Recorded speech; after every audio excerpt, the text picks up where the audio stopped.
인플레이션을 이기는 투자, 그건 어떤 게 있을까? 저는 그 중에서도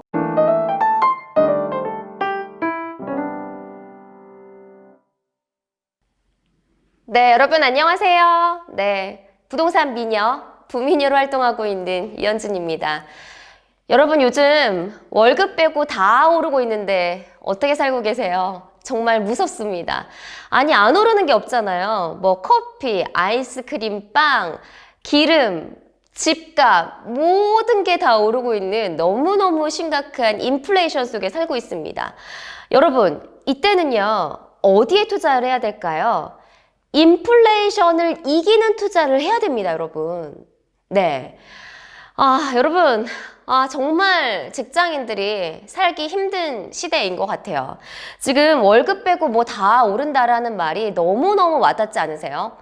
진짜 장 보러 가도 너무너무 깜짝깜짝 놀래요. 진짜 딸기값 보고 너무 깜짝 놀랐고요. 제가 과일 좋아하는데 과일뿐만이 아니죠. 뭐 아이스크림, 그리고 뭐 과자도 진짜 비싸더라고요, 요즘에.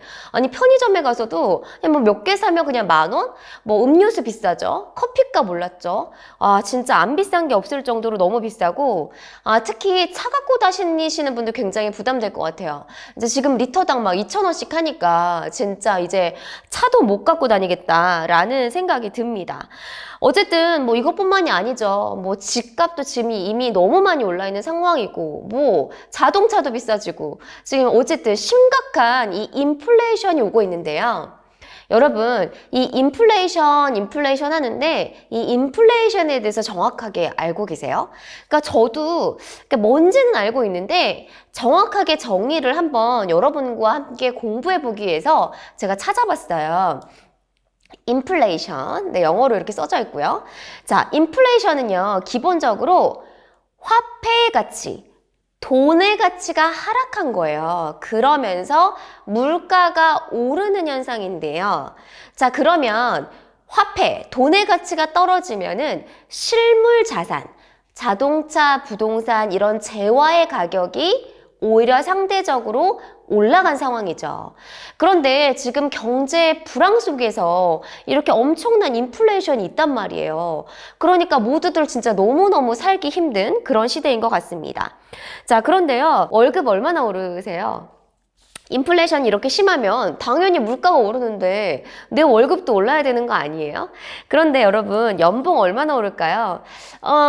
이번 올해 연봉 얼마나 올려받으셨나요?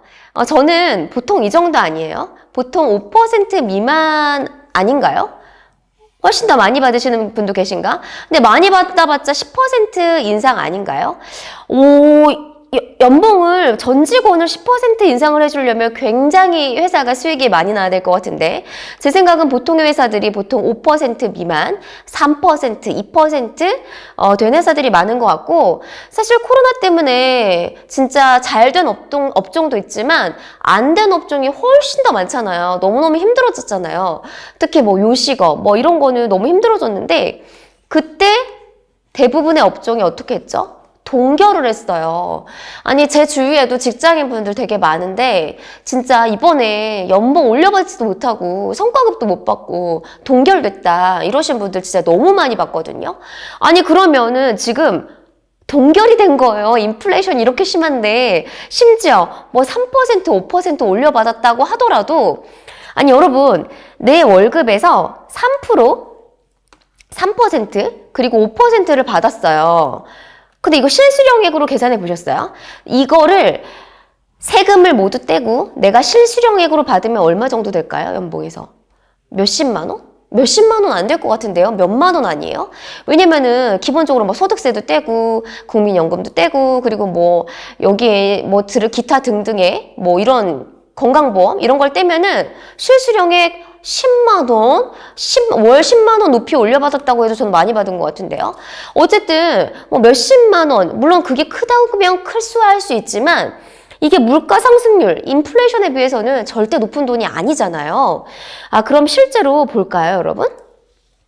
자, 2022년 지금 3월이죠. 지금 물가가 계속해서 오르고 있어요. 저 올해 들어서 물가가 3%에서 떨어지질 않고 있어요.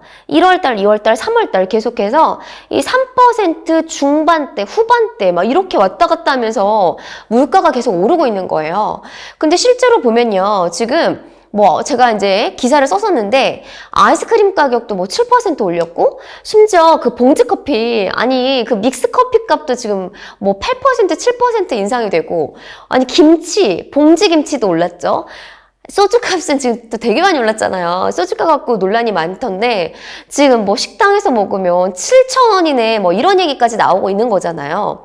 그러면 여러분 잘 생각을 해보세요. 평균적인 물가가 3% 중후반대를 기록을 하고 있단 말이에요. 그러면 내 월급이 지금 3% 올랐으면 마이너스 아니에요?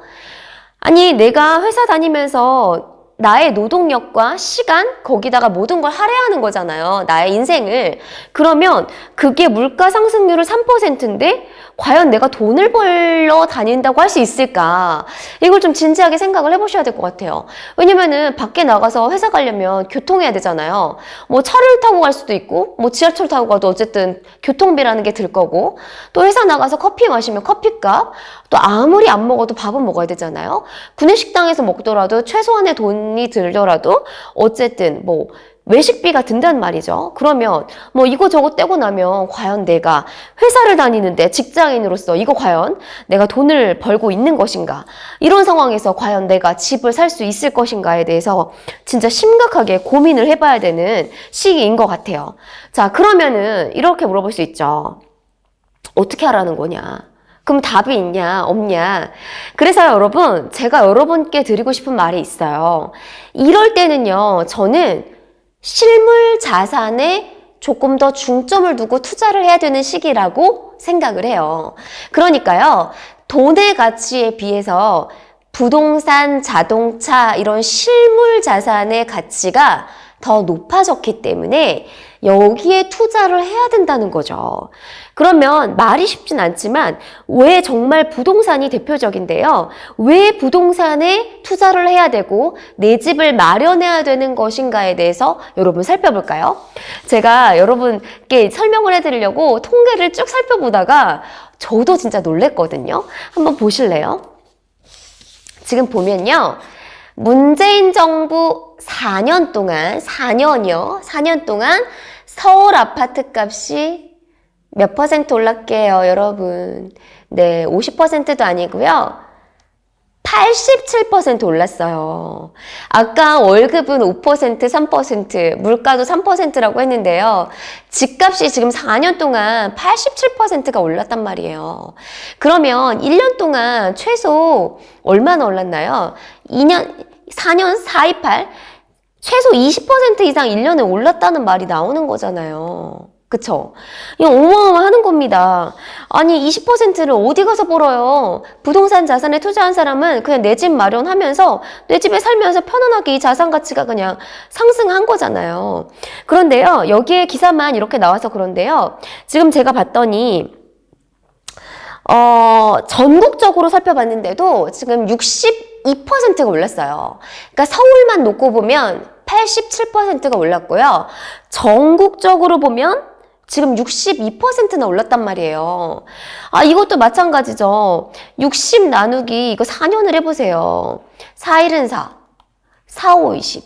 15% 이상 1년에 올랐다는 거잖아요. 그럼 1년에 15%, 20% 이상 이 급등하는 집값을 따라잡을 수 있는 건 없단 말이에요.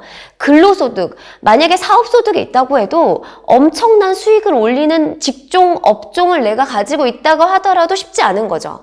근데 직장인들은 내가 사업하는 것도 아니잖아요. 오로지 이 근로소득에 의존을 하고 있는데 그러면 이 인플레이션을 어떻게 이길 것인가에 대해서 우리가 좀 진짜 고민을 해봐야 되는 것 같지 않아요, 여러분?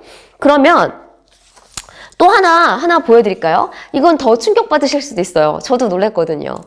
자, 이거는요. 이런 보도자료가 나왔어요. 저도 이거 썼는데 전국 민주노총 조합 총연맹 민주노총에서 20대가요. 우리나라 20대가 내가 돈을 모으는 거야. 그러니까 부모님이 땡전 한 푼 안 준 거예요. 그냥 내가 증여를 전혀 받지 않고 내가 돈을 모아서 서울에서 내 첫 집을 마련하려면 여러분 이거 보이시나요? 얼마가 걸린대요?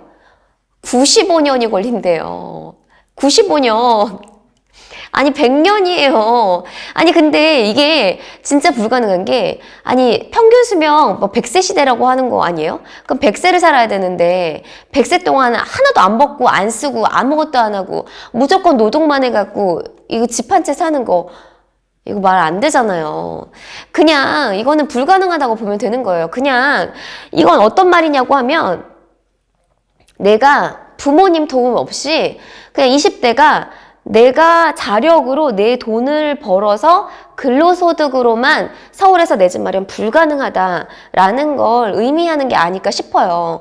근데 이거는 진짜 심각하게 여러분 생각을 한번 해보셔야 될 것 같아요. 물론 지금 회사 다니느라 바쁘고 일도 하고 열심히 살고 있죠, 내 나름대로.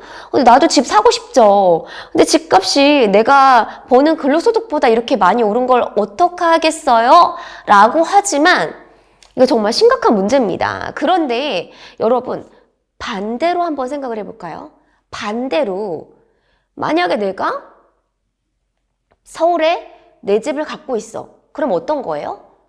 내가 근로소득을 조금 덜 하더라도 내 자산 가치가 늘어나는 내가 좀 더 편하게 살 수 있는 방법이 있다라는 거잖아요. 그러니까 이거 관점 포인트를 두 가지를 같이 보셔야 돼요. 아니 이걸 가지고 아니 도대체 어떻게 집을 사란 말이야? 도대체 이게 뭐 어쩌라는 거야? 현실이 너무 나에게 너무 잔인하다, 힘들다 이렇게 보는 관점도 충분히 공감하고 이해를 하지만 반대로 생각하면 아 부동산, 내 집을 꼭 가져야 되는구나 이렇게 생각해 볼 수도 있잖아요. 부동산, 내 집을 꼭 가지고 있어야만 나는 그래도 근로소득을 좀 덜 하더라도 내가 내 집의 안정성을 보장을 받고 편하게 살 수 있는 거구나 이렇게 생각을 해보시라는 거죠. 그래서 여러분 지금 이제 정부에서 여러 가지 규제를 완화하려고 하고 있어요. 그러니까 20대, 30대 여러분들은 내가 근로소득만 해서 서울에 내 집을 마련하겠다 이런 꿈은 조금 과감하게 접으시는 게 좋을 것 같고요. 그러면 지금 내가 벌어놓은 돈 그리고 내가 갚을 수 있는 돈 레버리지를 통해서 내 집을 마련해야 된다는 결과가 나오는 거예요. 그럼 레버리지를 일으킬 수 있는 게 뭐가 있어요? 대출, 전세가 있잖아요. 이 레버리지를 이용해서 내가 내 집을 마련해서 자산을 축적해 나가는 방법을 반드시 연구를 하셔야 됩니다. 여러분 이거는 그냥 평균적인 수치이겠지만 이건 정말 현실인 것 같아요. 제가 뭐 시장에서 뭐 기사도 쓰고 부동산 이렇게 업계를 막 돌아다니다 보면 누구보다 이거를 진짜 정말 뼈저리게 뭐 피로 와닿으면서 느끼고 있거든요. 그러니까요. 레버리지, 대출을 껴서 내 집을 마련하는 방법을 반드시 찾으셔야 되는 것 같고요. 그리고 지금 직장인 2030 이제 직장인에게 대출 규제를 풀어주고 LTV를 높여준다고 했죠. 이때 내 집 마련을 적극적으로 하는 방법들을 진짜 연구를 하셔야 됩니다. 저는 이럴 것 같아요. 지금 코로나가 계속 있었잖아요. 지금 2년 넘게 이어지고 있는데 이 기간 동안 한국의 아파트 가격이 엄청 많이 올랐단 말이죠. 그리고 비대면으로 전환이 되면서 사실 각자의 능력이 되게 다른 시대가 됐어요. 그러니까 사회적인 그런 관계가 아니라 각자의 능력으로 평가받고 각자 개인이 되는 활성화가 됐단 말이죠. 나중에 저는 그럴 것 같아요. 이제 포스트 코로나19 이후에 딱 가보면 자산 격차가 엄청 많이 벌어질 것 같다는 그런 생각이 들거든요. 정말 저도 무섭다는 생각이 드는데요. 여러분 정리를 좀 해볼게요. 저희가 지금 살펴봤지만 이게 정말 월급 빼고 모든 게 다 오르고 있는 엄청난 인플레이션 속에서 저희가 살고 있습니다. 반드시 이 인플레이션을 이기는 투자, 그건 어떤 게 있을까 생각을 해보시고요. 저는 그 중에서도 부동산을 정말 추천을 드려요. 부동산 중에서도 여러 가지가 있지만 최소한 많은 사람들이 선호하는 아파트, 그리고 역세권 주택, 이런 것들을 선호하면 이 인플레이션을 이기는 그런 투자가 되지 않을까 싶고요. 내 집에서 편안하게 살면서 인플레이션을 이기고 내가 근로소득을 통해 극복할 수 있는 이런 방안들, 투자 방법을 적극적으로 연구하시길 바라겠습니다. 여러분, 감사합니다.